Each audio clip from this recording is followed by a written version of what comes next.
Tell the truth. You want the truth? Meghan Markle, you can't handle the truth. Not even close. But what do I say? Bring it on. Now, if you're talking about yourself in the vicinity of the Duchess of Sussex, you better make sure it's less than 15 seconds. Me too, let's go. And there were parts of it that were enough. Did you get something done? And there were parts of it that... Because that's what took Meghan to go from delighted to your 15 seconds of talking about yourself, Emma, are up. Can we move on to me? I feel like the focus is starting to shift off of me. Maybe in editing you'll fix it. Nothing to do with her own behavior. It's all lies. Hi, I'm Meghan Markle. And I'm Harry. And we're royally screwed. Meghan Markle strutted into Aspire with Emma Grede and dared the universe to tell the truth. Within hours, rumor has it the very Montecito aides she personally hired and recently axed decided to take her up on that challenge. We know she's a vicious, ruthless businesswoman who treats her staff like shit. Everybody who works for her quits. Everybody says she's a bully. She's very nasty. She's a bully. According to insiders, 2 ex-team members have raced to high-powered attorneys clutching what they call their daybooks, minute-by-minute journals of every alleged meltdown, 3 a.m. directive and morale-shattering staff purge inside the Sussex compound. Those diaries, sources claim, are now scanned, time-stamped and locked in a legal vault, poised to detonate the polished tale Meghan spun on YouTube. What? About this one sentence that exposes everything that's wrong with her and her brand. It's all branding. Did you notice it? It's all branding to make herself look more relatable and motherly. She took all that money and launched her stupid-ass lifestyle brand with jam. But instead of embracing the role, she treated it like a costume, something to wear when it suited her brand. Suited. Get it? New buzz from Los Angeles begins the moment Emma's 90-minute chat hits the feed. Industry gossips say the former aides watched the Tell the Truth soundbite twice, exchanged a single emoji, zippered mouth, and booked a same-day slot with a Century City litigator known for prying open NDAs. Critics who dissected the podcast's every pause note Meghan's confident nod when she told Emma her contracts guarantee total control. Employment lawyers counter on cable panels that California whistleblower rules can shred private gag orders if misconduct touches public interest. The aides, were told, aim to test that in court, betting their annotated spreadsheets of unsent voice memos and Slack screenshots qualify as public interest gold. Every chance she gets, she tells us the story about when she was 11 years old in the dish soap. From Oprah to Netflix to Spotify to glossy exclusives, she's been on the global grievance tour for how many years now? 5? It said, women all over America are fighting greasy pots and pans. And the boy said, yeah, that's where women belong, in the kitchen. And at 11, I just found that infuriating.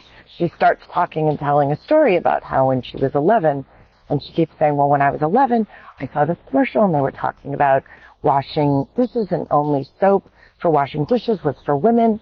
And she said, I didn't think only women wash dishes. It wasn't there, so I wrote to the company. And when I was 11, I wrote my first letter, and then I was 11. I kept saying she was 11. Lots of letters and put pen to paper, and they ended up changing the commercial to people all over America. And, you know, it's funny to look back at it now because that was before social media where you had a reach that was so much greater. It was just an 11-year-old with a pen and paper. She writes to the company, they changed the commercial.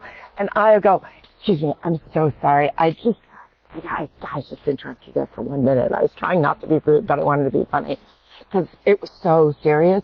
And I go, I just want to give everybody here a context as to how we're different. I said, well, when I was 11, I was playing a prostitute. Yeah. This is where we're This woman on the right there. The same way the audience. The ways were very different. When I was 11, I was playing a prostitute. So okay, girl. I wish I'd known you. We're going here. When I was 11, different. I would have been writing very different letters, but equally important, I hope. One leak claims an entry marked 90-second jam rant. describes Meghan demanding a reshoot because the jar looked sad under studio lights. An anecdote skeptics say dovetails with YouTubers' frame-by-frame breakdown of her tight smile during the show's supply chain question. If judges agree the diaries are whistleblower protected, a single unredacted page could outrank the buried palace bullying annex, and insiders whisper the Sussex legal team is already bracing for an emergency injunction. Could the very phrase Meghan threw into the microphone become the legal crowbar that swings open her own vault of secrets? Stay tuned, because the next move from those newly empowered ex-staffers may land before the jam restock timer even hits zero. You'll never guess who's rumored to bankroll their fees. She ain't liking working with her team. No wonder they've all been sacked, because Meghan Markle is no longer going to listen to anyone else's advice.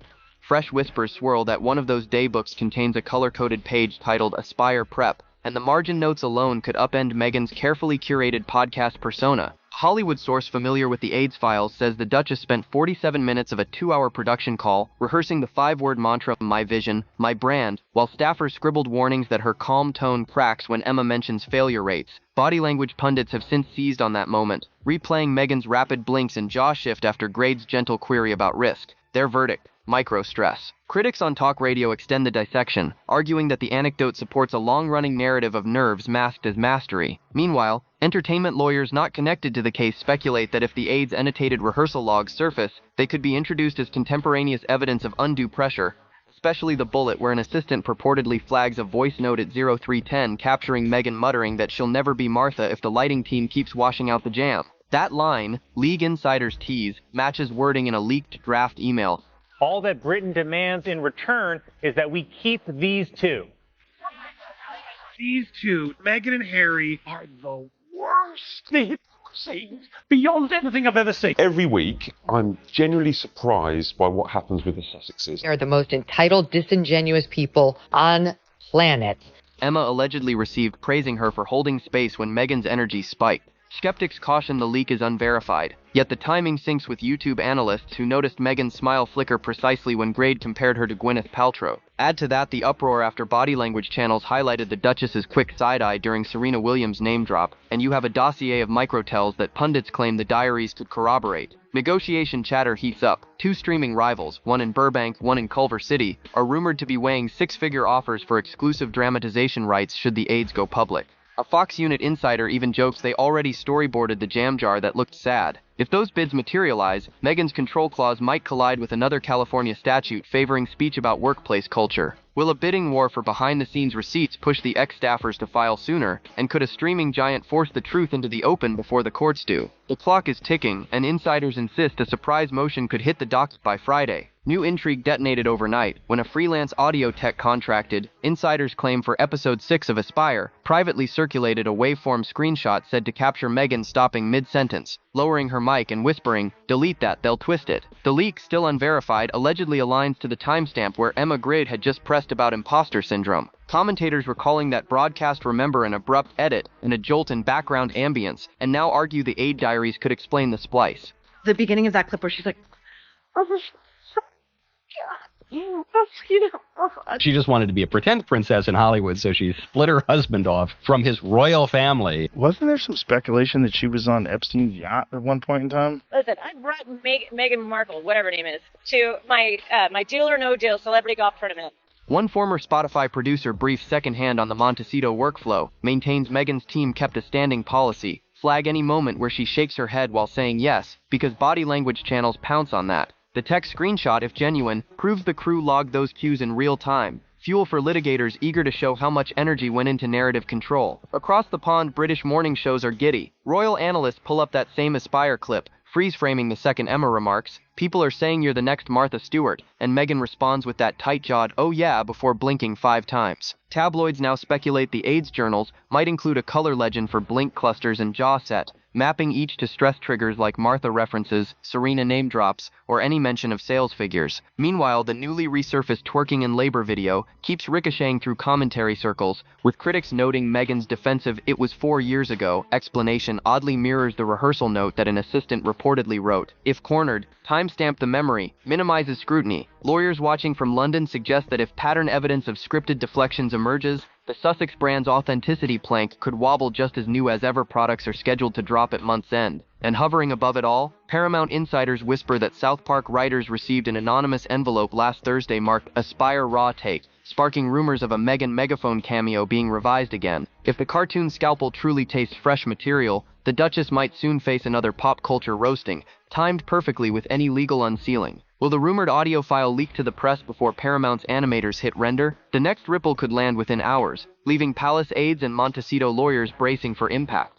She is a malignant narcissist who is a truly terrible person. With a permanent victim complex, knowing that victimhood is what makes them all the money. After taking a break, Meghan Markle is back. No, the world's biggest victims right now are the Duke and Duchess of Netflix. And don't take my word for it.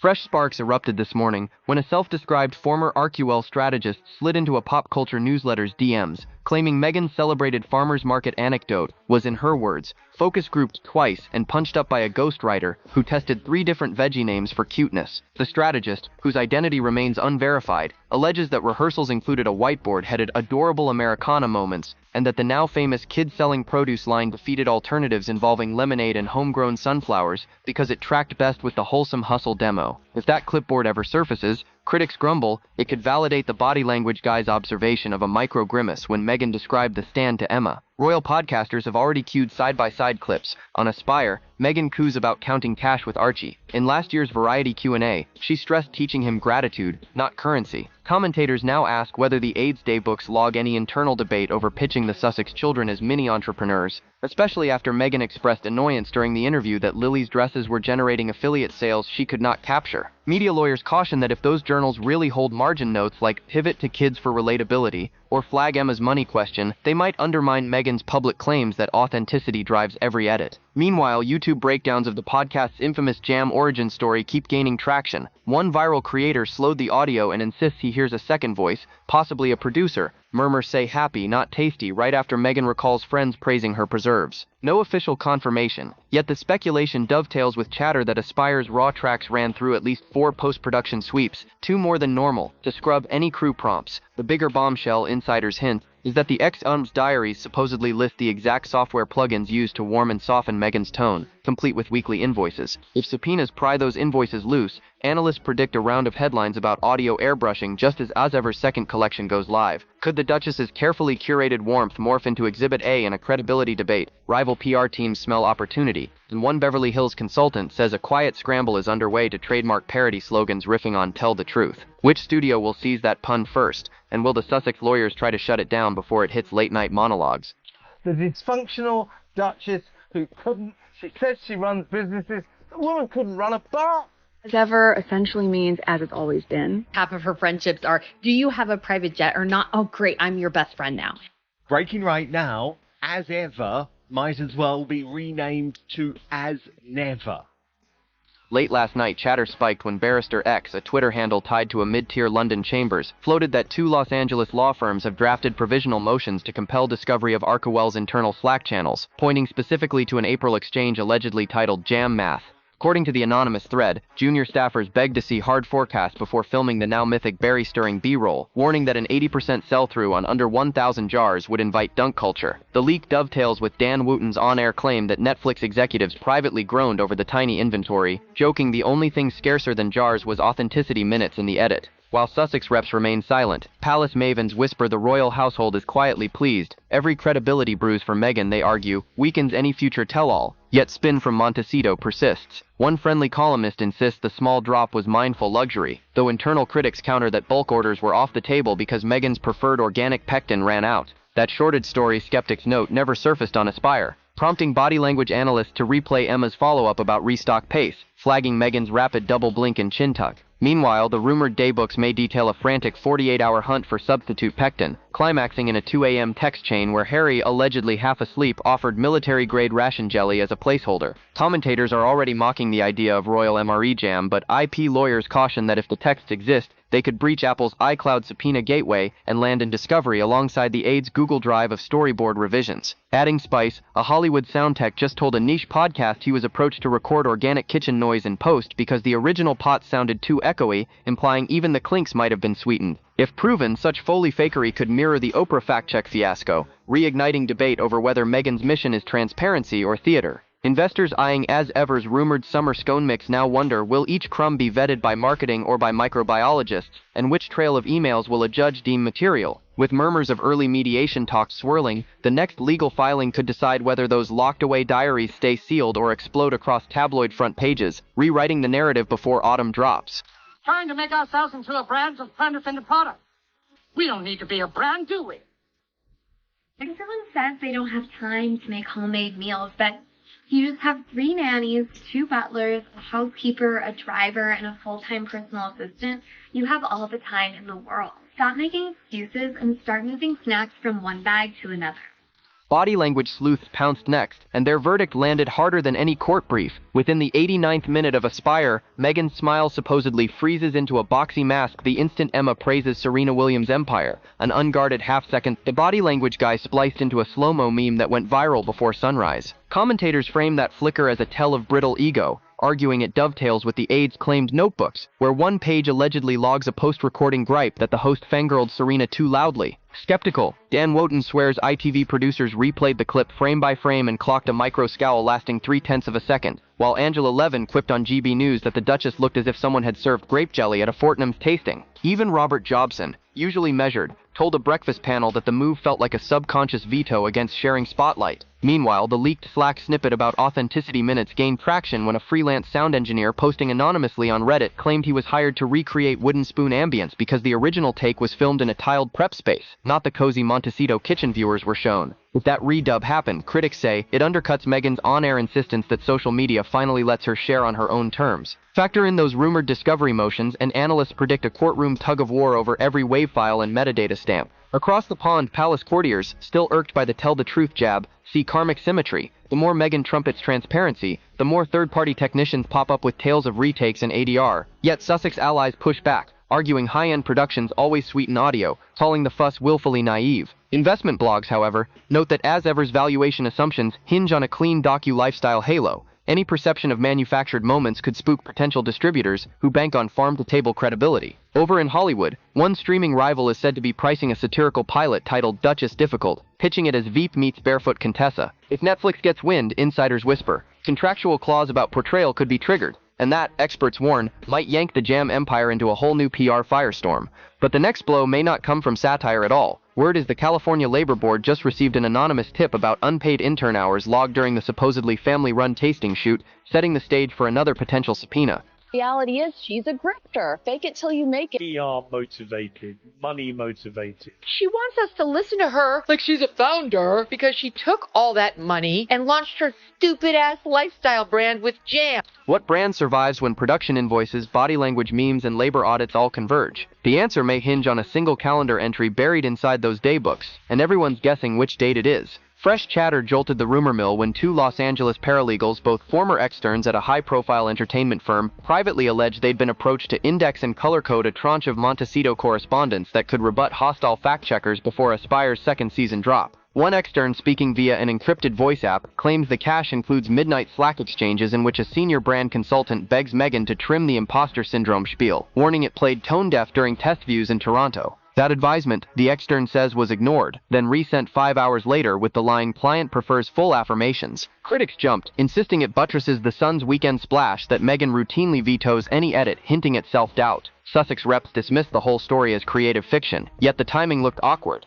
Same day, Emma Grade's company quietly updated its website to note Emma taped Aspire as an independent host, a tiny footnote some pundits interpret as subtle distance setting. Finance bloggers smelled smoke and dove into As Ever's corporate filings. One blog, Equity Spill, surfaced a Delaware amendment dated May 20th that swaps culinary division for lifestyle consumables. Analysts suggest that tweak expands the legal umbrella in case future products pivot from jam to, say, sleepwear, a move they view as precaution against any jam supply hiccup after the first-run strawberry fiasco. Remember how Meghan told Emma a bad berry season could stall fulfillment? Growers in Watsonville now whisper they were asked to sign NDAs longer than their vendor contracts, standard for celebrity SKUs but rare for boutique harvests. A Watsonville foreman tells local radio he balked when a new clause barred him from revealing field footage. Industry watchers say it echoes the alleged request to Netflix crew to blur pantry labels during the Homestead B-roll, another layer of secrecy that jars with the brand's homespun promise. Inside the palace, senior aides are said to be monitoring but not intervening. Yet one former courtier slyly noted to a Times columnist that the late Queen never needed NDAs for Sandringham honey. Royalists seize the quote as proof the Sussex model is veering off course, while Montecito loyalists fire back that modern commerce requires safeguards. But tension spikes each time yet another behind-the-scenes rider leaks, and Wall Street forecasters warn that investor patience thins if consumer trust wobbles. With second quarter pitches reportedly slated for late July, insiders debate whether Meghan's team will unveil a surprise vertical to reset the narrative or double down on jam as joy. Meghan thinks dignity is the name of the maid that cleans the upstairs bathroom. She wanted the crown, but didn't want to carry the weight. One hush-hush Zoom scheduled for tomorrow hints at a reveal, and rival publicists are already bracing for the fallout. Late last night, an unverified deck, allegedly the same briefing slated for that hush-hush Zoom, surfaced on the invite-only PR forum Spin Cycle, and the slides, if real, paint an even wilder picture. Page 1 trumpets a working slogan, "Taste the truth," beneath a stylized megaphone that mirrors Meghan's podcast rant, prompting commentators to groan that she is memifying her own backlash. A second slide lists potential cross-promos, a limited edition Aspire bundle with a 5-ounce citrus ginger spread, an enamel pin reading "Ask Me About Integrity," and surprisingly, a miniature notebook branded Daybook. A wink, critics say, to those rumored aid journals. One marketing professor calls the concept cheeky genius or brand suicide, depending on whether shoppers view it as self-aware or self-pitying. Deeper in the deck, a bullet point marked confidential claims. Season 2 reshoots complete. Meghan's solo kitchen walkthrough added, apparently addressing viewers who griped to Emma that the Duchess spoke of jam yet never showed her stove. Industry veterans note the slide's fine print references, costume approval pending, suggesting Meghan may have vetoed initial wardrobe choices, a detail echoed by the paralegal who mentioned frantic Slack edits over a blouse deemed too Martha. If the footage sticks, analysts predict side-by-side comparisons with Martha Stewart's vintage Food Network close-ups, exactly the matchup Meghan had insisted to Emma she found flattering but outdated. Meanwhile, body language YouTuber Jesus Enrique Rosas pushed a new breakdown to his 250,000 followers, freezing the moment Meghan declares her jam makes friends so happy. Rosas spotlights a fractional jaw twitch he says signals suppressed irritation rather than pride, a read that talk radio hosts pounced on. Minutes later, a Sussex spokesperson released a one-sentence rebuttal. Body language clickbait is not commentary. The terse reply only fueled chatter that the team monitors every critique, feeding the narrative Emma inadvertently ignited, that Meghan, for all her public bravado, lives trapped by private Google alerts. Against this backdrop, leaks claim Netflix bosses will decide within 3 weeks whether Aspire Season 2 stays in September or slides to November to dodge election turbulence. She's obsessed with her own ego. She's crying for sympathy, playing the victim. They're just whining millennial windbags. Oh, how lovely! One content strategist argues the schedule shuffle could buy time to recut any scenes the aide's lawyers flag, while another warns a delay risks jam fatigue. Fans, foes, and fence-sitters all wonder which path Meghan will choose, and whether the rumored notebooks will force her hand before she can even taste test the next flavor. The countdown to the Zoom Deck's official debut is ticking, and rival lifestyle moguls are already drafting their responses. Insiders whisper that Prince Harry, far from ignoring the swirl, has been visibly rattled by what one Montecito neighbor calls the Daybook drumbeat, a reaction reportedly compounded after he skimmed a rough cut of Aspire's Fresh Kitchen segment. According to a freelance editor who claims to have temp-looped Harry's off-camera chuckle, the Duke raised an eyebrow when Meghan repeated her "my faith is greater than my fear" mantra, then muttered that the line now felt over-licensed. The same source alleges he suggested swapping it for something lighter. Meghan, determined to keep the phrasing, supposedly countered that any change would undermine narrative cohesion, a phrase immediately mocked on Dan Wooten's Drive Time show, where panelist Angela Levin joked that cohesion is code for my way or the jam way. While palace aides maintain an official silence, one former courtier tells us there is quiet bemusement at Windsor over Meghan citing financial literacy lessons for toddlers, while simultaneously hawking $8 enamel pins. That courtier adds, unverified, that a senior advisor quipped, "Teaching value is noble, but flogging it is another thing entirely." The critiques are not solely British. Marketing podcast, The Spin Doctor, devoted an entire episode to deconstructing Emma Grade's "oh yeah" reaction when Meghan called Serena Williams a model mogul, dubbing the exchange a masterclass in polite shade. They replayed body language Guy Rosas frame by frame, spotlighting the left lip tug and the Blinkstorm viewers missed at normal speed. Within hours, #OhYeahGate trended briefly on X, prompting Sussex surrogates to float stats showing Aspire downloads up 12% week on week, a figure analysts at Podtrac labeled directionally meaningless without context. Over on TikTok, creators stitched Emma's attempts to finish a sentence before Meghan pivots back to herself, overlaying a counter that resets each interruption. The most watched clip crossed 3.2 million views by dawn. Yet the fiercest debate now circles those aides' NDAs. A Los Angeles talent lawyer says if a court subpoena materializes, the notebooks become discoverable, meaning their daily records, timestamps, direct quotes, even emoji usage could become public evidence.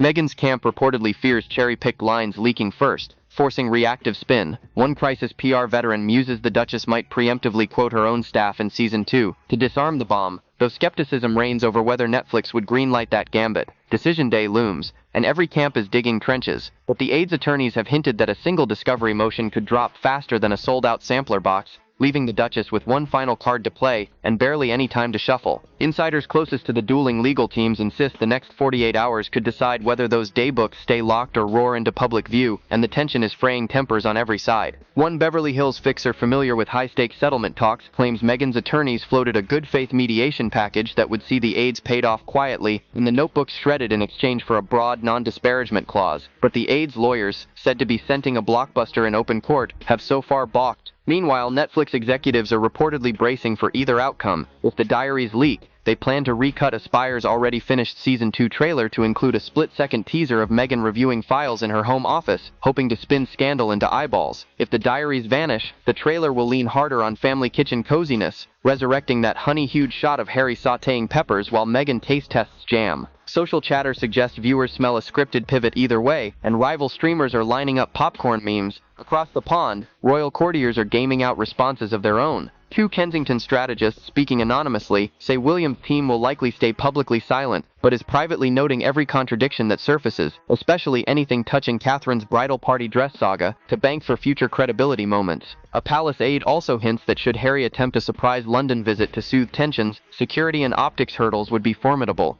especially with the Order of the Garter debrief still dominating Windsor diaries. Even so, bookmakers have slashed odds on an autumn Sussex sighting at a UK charity gala, unless one quips, the notebooks drop and the jam hits the fan. At the same time, Emma Gradymay's own camp is rumored to be crafting a lessons learned blog post, eager to keep her brand unsplattered if legal fireworks ignite. So here we stand, subpoenas drafted, trailer edits queued, and reputations teetering on a razor's edge. If the vault cracks, every whispered contradiction from beige dress myths to midnight staffing calls could spill across headlines. If it stays sealed, critics warn the speculation machine will only rev higher, chewing through every on-air mantra Meghan repeats. Which scenario do you think she and Harry should fear most? Exposure or eternal rumor? Tap your thoughts below. Hit like if you love the inside scoop. Subscribe for the next round of royal adjacent intrigue, and keep watching to ride the twists as they drop. You won't believe what's coming next.